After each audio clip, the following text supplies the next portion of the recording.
ये बात उन दिनों की है जब बुद्धा मरवन में अपना समय व्यतीत कर रहे थे। इस समय तक बुद्ध की प्रसिद्धि दूर दूर तक फैल चुकी थी। बहुत दूर दूर से लोग अपनी चिंताओं और परेशानियों का समाधान हेतु बुद्ध के पास आते थे। ऐसे ही एक दिन जब बुद्धा मरवन में अपने शिष्यों को प्रवचन दे रहे थे, तभी एक अधेड़ उम्र का व्यक्ति अपने नौजवान पुत्र को अपने साथ लिए बुद्ध की तरफ चला आ रहा था। जब यह प्रवचन स्थल के पास पहुंच गए तो बुद्ध ने एक नजर उन पर डाली और इशारे से बैठने के लिए कहा। जब प्रवचन समाप्त हो गए और सभी लोग वहां से चले गए तो बुद्ध ने उस व्यक्ति को अपने पास बुलाया और बैठने के लिए कहा। वहां चारों तरफ हरियाली छाई हुई थी। मौसम बहुत सुहाना था और तरह तरह के पक्षियों की आवाजें गूंज रही थी। ऐसा नजारा देखकर उस व्यक्ति को अंदर से असीम शांति महसूस हो रही थी। इसके बाद बुद्ध ने उस व्यक्ति से आने का कारण पूछा तो इस पर व्यक्ति ने कहा, तथागत, मैं 2 दिन की लंबी यात्रा करके अपने पुत्र को आपसे मिलवाने लाया हूँ। ये मेरा इकलौता पुत्र है और ये हर समय थका थका रहता है। ऐसा लगता है जैसे इसके अंदर कोई जान ही ना हो। इसका स्वभाव भी काफी चिड़चिड़ा सा हो गया है। अगर हम इससे कुछ भी कहते हैं तो यह हमारी छोटी छोटी बातों पर गुस्सा हो जाता है। इसके देखने की क्षमता भी उम्र से पहले ही कमजोर हो गई है और इसके बाल भी सफेद पड़ने लगे हैं। इतनी कम उम्र में इतनी बड़ी उम्र का लगना, मुझे तो कुछ समझ नहीं आ रहा है।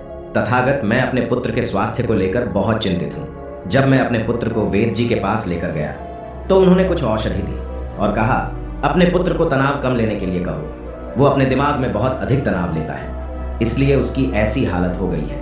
लेकिन मैंने उसको बहुत समझाने के बाद भी तनाव का मतलब समझ नहीं आया। मुझे नहीं पता कि तनाव होता क्या है, यह किन कारणों से आता है और उसे कैसे अपने पुत्र के दिमाग से निकालूं। लेकिन मुझे सबसे पहले तो यह समझना है कि तनाव होता क्या है। इसीलिए तथागत, मैं आपके पास आया हूँ। कृपया आप मेरी समस्या का समाधान कीजिए।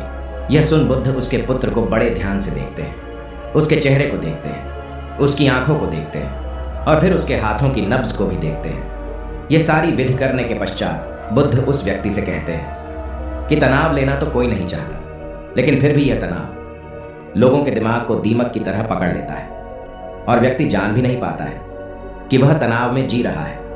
लेकिन अगर व्यक्ति तनाव के कारणों को अच्छे से समझ लेता है और तनाव के बारे में कोई ऐसा पैमाना बना लेता है जिससे वह जान सकें कि वह कितने तनाव में है, तो वह इस समस्या का समाधान भी खोज सकता है। सबसे पहले तो तुम ये समझो कि तनाव होता क्या है। जब भी कोई व्यक्ति कोई काम कर रहा होता है लेकिन उसका मन कहीं दूर भटक रहा होता है, कल्पनाओं में होता है, तो उसके शरीर और मन के बीच एक दूरी पैदा हो जाती है। ये दूरी जितनी अधिक होगी, व्यक्ति उतनी ही ज्यादा बेहोशी की अवस्था में होता है और शरीर व मन के बीच की इसी दूरी और खिंचाव को तनाव कहा जाता है। आखिर कोई पसंदीदा खेल खेलने के बाद व्यक्ति चुस्ती और प्रसन्नता से क्यों भर जाता है, जबकि उसने तो अपने शरीर को थकाया है। लेकिन समझने वाली बात यह है कि खेलते समय मन और शरीर एक साथ पूरी तरह से उस खेल में केंद्रित होते हैं, जिससे शरीर और मन के बीच दूरी पैदा नहीं होती और कोई तनाव पैदा नहीं होता। और अगर दिमाग में कोई तनाव था तो वो भी दूर हो जाता है। लेकिन इसके विपरीत, जब हम कोई ऐसा काम करते हैं जो हमें पसंद नहीं है, तो हमारा शरीर तो उस काम को कर रहा होता है, लेकिन हमारा मन कहीं दूर कल्पनाओं में भटक रहा होता है, जिससे शरीर और मन के बीच एक दूरी पैदा हो गई और तनाव ने जन्म ले लिया। इसीलिए व्यक्ति को एक समय पर सिर्फ एक ही काम करना चाहिए और अपने तन और मन की सारी शक्ति उसी एक काम पर लगा देनी चाहिए, जिससे व्यक्ति के अंदर तनाव पैदा ही ना हो। इसके बाद बुद्ध ने कहा, तनाव पैदा होने के मुख्य 8 कारण होते हैं और जिसने इन कारणों को समझ लिया वो जीवन भर तनाव मुक्त रह सकता है। मुख्य कारणों में सबसे पहला कारण है अति महत्वाकांक्षी होना। महत्वाकांक्षी होना अच्छी बात है, लेकिन क्या कभी आपने इस बात पर ध्यान दिया है कि इंसान के लक्ष्य कभी पूरे ही नहीं होते हैं। उसका एक लक्ष्य पूरा हुआ नहीं कि वह दूसरे की तरफ भागने लगता है, दूसरा पूरा हुआ तो तीसरे की तरफ, और इस तरीके से वो अपने लक्ष्यों को पाने के लिए जिंदगी भर गोल गोल घूमता रहता है। इसीलिए जो व्यक्ति अति महत्वाकांक्षी होता है, जिसने बड़े बड़े लक्ष्य बनाए होते हैं, वह वर्तमान में कभी रह नहीं पाता है। उसका मन सदैव भविष्य की योजनाएं बनाने में ही व्यस्त रहता है। उसका शरीर तो वर्तमान में रहता है, लेकिन मन भविष्य में ही रहता है, जिससे मन और शरीर के बीच दूरी पैदा हो जाती है और वह तनाव भरी जिंदगी जीने लगता है। बुद्ध के मुंह से यह बात सुन उस लड़के ने कहा, है बुद्ध, तो फिर इसका मतलब है कि हमें लक्ष्य नहीं बनाना चाहिए, क्योंकि लक्ष्य बनाना भी तो महत्वाकांक्षा ही है। इस पर बुद्ध ने कहा, जीवन में लक्ष्य बनाना कोई गलत बात नहीं है, लेकिन समस्या तब उत्पन्न होती है जब वो अपना पूरा ध्यान उस लक्ष्य से मिलने वाले परिणाम पर ही लगा देते हैं और उसके परिणाम की चिंता करते रहते हैं। व्यक्ति को वर्तमान में जीना आना चाहिए। आप लक्ष्य बनाइए और उस लक्ष्य की प्राप्ति के लिए कड़ी मेहनत करिए। लेकिन साथ ही साथ आपको इस बात का भी ज्ञान होना चाहिए कि आप अभी वर्तमान में जी रहे हैं और वर्तमान ही सत्य है। बुद्ध ने आगे कहा, तनाव का दूसरा सबसे बड़ा कारण है ईर्ष्या करना है। जब व्यक्ति ईर्ष्या और जलन से भर जाता है तो उसका मन अंदर से सड़ने लगता है। ईर्ष्या एक आंतरिक घाव है। आंतरिक घाव यानी मन का घाव। व्यक्ति के शरीर का घाव तो भर सकता है, लेकिन मन का घाव कभी नहीं भर सकता। इसीलिए व्यक्ति को दूसरे की खुशी और तरक्की से कभी ईर्ष्या नहीं करनी चाहिए, क्योंकि ईर्ष्या तनाव का कारण है। इसके बाद बुद्ध ने तनाव का तीसरा कारण बताते हुए कहा कि आरुषिपूर्ण काम न करना, इससे भी मन में तनाव पैदा होता है। जो काम करना हमें पसंद ही नहीं है, जिस काम में हमारी रुचि ही नहीं है, उस काम में हमारा मन लग ही नहीं पाएगा। हमारा शरीर तो वहीं बैठा रहेगा, लेकिन हमारा मन कल्पनाओं की उड़ान भरेगा, जिससे शरीर और मन के बीच दूरी पैदा हो जाती है और व्यक्ति तनावग्रस्त हो जाता है। इसीलिए इंसान को हमेशा अपनी रुचि के अनुसार ही कार्य करना चाहिए। अगर व्यक्ति ने यह पता कर लिया कि उसे कौन सा काम करना पसंद है और वो उसी काम को अपने जीवन का लक्ष्य बना लेता है, तो फिर वो काम उसके लिए काम नहीं बल्कि एक खेल बन जाता है। फिर बुद्ध ने कहा, तनाव का चौथा कारण होता है किसी दूसरे से अच्छा रखना।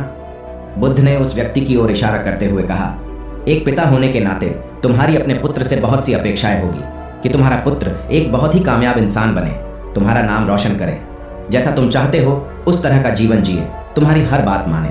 लेकिन क्या आज तक कभी किसी की सारी अपेक्षाएं पूरी हुई है?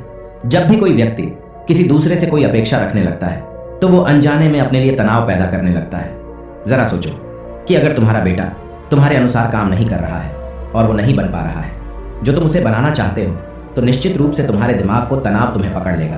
तुम तनाव से भरा जीवन जीना शुरू कर दोगे और इस तनाव के बस में आकर तुम ऐसा व्यवहार करोगे, ऐसी बातें करोगे कि तुम्हारा अपने पुत्र के साथ संबंध और भी खराब होता चला जाएगा। इसीलिए व्यक्ति को जितना हो सके उतनी कम अपेक्षाएं दूसरों से रखनी चाहिए, और अगर पूरी तरह से तनाव मुक्त रहना है तो दूसरों से अपेक्षा रखना ही बंद कर दो। इसके बाद बुद्ध ने कहा कि शारीरिक कष्ट भी इंसान के तनाव का एक कारण होता है। जब व्यक्ति किसी शारीरिक पीड़ा से गुजर रहा होता है तो उसका पूरा ध्यान अपने उस शारीरिक दर्द पर होता है और वो पूरे दिन बस उसी के बारे में सोचता रहता है, जिससे उसका मन दुख के विचारों से भर जाता है और ऐसी स्थिति में व्यक्ति तनावग्रस्त रहने लगता है।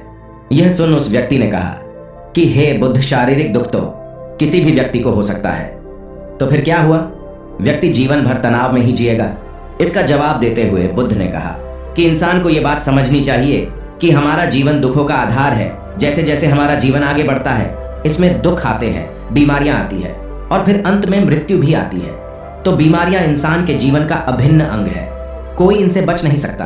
बस किसी किसी के जीवन में यह समय से पहले आ जाती है तो किसी के बाद में आती है।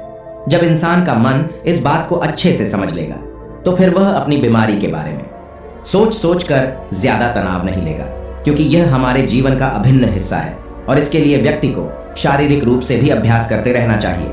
अपने जीवन में व्यायाम और स्वस्थ जीवन शैली को भी जगह देनी चाहिए ताकि उसका शरीर लंबे समय तक निरोगी रहकर सही से काम कर सके।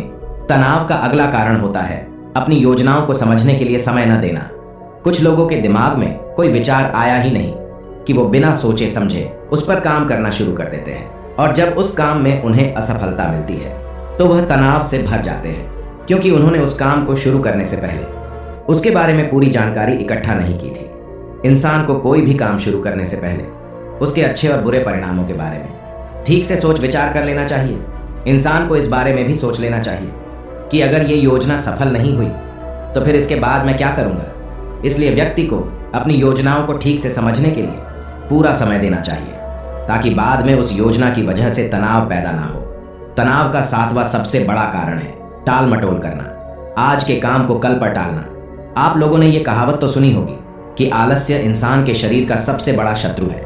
इंसान आलस्य की वजह से आज के काम को कल के लिए टाल देता है और फिर काम को टालना उसकी आदत बन जाती है। काम को कल पर टालने वाले व्यक्ति का काम कभी भी समय पर पूरा नहीं हो पाता है, और अगर किसी तरह से पूरा हो भी जाता है तो वह उतना अच्छा नहीं हो पाता है जितना अच्छा उसे किया जा सकता था, और फिर यह बात व्यक्ति के अंदर तनाव पैदा करती है। लेकिन काम को टालना या काम को एकदम अंत समय पर करना एक आदत है, इसीलिए व्यक्ति ना चाहते हुए भी बार बार अपनी इस आदत का शिकार बन जाता है और काम को टालता रहता है। और फिर जब काम की समय सीमा पास आ जाती है तो वह तनाव से भरकर काम को पूरा करने का प्रयास करता है। इसीलिए तनाव मुक्त रहने के लिए व्यक्ति को काम को टालने की आदत छोड़नी पड़ेगी, और यह तभी संभव है जब व्यक्ति काम को समय से पहले खत्म करने का निश्चय करे। सबसे आखिरी और सबसे प्रमुख कारण जो तनाव का होता है वो है ज्यादा सोचना। लगातार सोचते रहना भी एक बीमारी है, और यह उस व्यक्ति में सबसे ज्यादा पाई जाती है जो सिर्फ कल्पनाएं करता है, जो अतीत की घटनाओं और भविष्य की बातों के बारे में सोचता रहता है, जो बेवजह के अनुमान लगाता रहता है। इसीलिए व्यक्ति को ज्यादा सोचने की आदत पर लगाम लगाना चाहिए। इसके लिए जितना हो सके खुद को काम में व्यस्त रखना चाहिए और हर दिन ध्यान का अभ्यास करने को अपने जीवन का हिस्सा बना लेना चाहिए। बुद्ध के मुंह से यह सारी बातें सुनकर उस व्यक्ति ने हाथ जोड़कर कहा, बुद्ध, मेरा पुत्र तो अभी मात्र 20 वर्ष का ही है और इसमें अभी इतनी समझ भी नहीं है कि यह आपकी बताई सारी बातों का एक साथ पालन कर सकें। आप कृपया करके तनाव मुक्त रहने का कोई आसान सा तरीका बता दें जिससे मेरा बेटा उसका अनुसरण भी कर सके और तनाव मुक्त भी रह सके। उस व्यक्ति की यह प्रार्थना सुन बुद्ध ने कुछ सोचते हुए जवाब दिया, अगर तुम इतनी सारी बातों का पालन नहीं कर सकते हैं तो इसके लिए एक बहुत ही आसान विधि है। तुम एक बार मैं एक काम को करने पर ध्यान लगाओ। जो भी काम कर रहे हो उस समय पर सिर्फ उसी काम को करो, सिर्फ उस पर ही अपना पूरा ध्यान लगाओ। और अगर तुम्हारा मन इधर उधर भटक जाता है तो जैसे ही तुम्हें याद आए उसे वापस फिर उसी काम में लगा दो। ये सबसे आसान और अच्छा तरीका है तनाव मुक्त रहने का। जब तुम भोजन करो तो उस समय सिर्फ भोजन ही करो, उसके पूरे स्वाद का आनंद लो, उसका अनुभव करो। जब चलो तब अपना पूरा ध्यान सिर्फ चलने में ही लगा दो। इससे तुम्हारा मन और तुम्हारा शरीर दोनों एक जगह पर केंद्रित रहेंगे, दोनों के बीच दूरी पैदा नहीं होगी जो कि तनाव का मुख्य कारण होती है। इसीलिए जहां तक संभव हो सके एक समय पर सिर्फ एक ही काम करने का प्रयास करें, वो भी पूरे ध्यान के साथ। दोस्तों, आशा करता हूं कि आपको इस कहानी से काफी कुछ सीखने को मिला होगा। धन्यवाद।